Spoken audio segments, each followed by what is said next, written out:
Friends, இன்றைக்கி என்ன video பார்க்க போகிறேன்னா குலோப் ஜாமுன் எப்படி செய்வது தான், அதுவும் கோதுமை மாவில். வாங்க வீடியோக்குள்ளே போகலாம். ஃபஸ்ட்டு நான் இந்த கப்பில் 1 டம்ளர் அளவுக்கு மாவு எடுத்து அளந்து போட்டிருக்கேன். இன்றைக்கி 2 டேபிள் நெய் எடுத்துருக்கேன். இந்த மாதிரி கலர் சேஞ்ச் ஆனால் மட்டும் போதும். ஃபஸ்ட்டு நான் பால் 1/2 கப் எடுத்திருக்கேன்.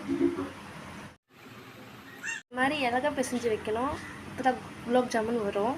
இது 1/2 அன் ஹவர் அப்படியே ஊறட்டும். நமக்கு சக்கரை பாகு செய்யலாம், வாங்க பார்க்கலாம். நான் மாவு எடுத்த கப்பில் அதே அளவு சக்கரை எடுத்திருக்கேன். பாகு செய்யறதுக்கு நம்ம சக்கரை எடுத்த கப்பில் 1 கப்புக்கு 1 கப் சர்க்கரைக்கு 2 கப் தண்ணி வைக்கணும். கூட நான் 3 ஏலக்காய் தட்டி வச்சுருக்கேன், அது இதில் போட்டுடலாம். பிசு பிசு தண்ணி வந்த உடனே நம்ம இறக்கிடலாம்.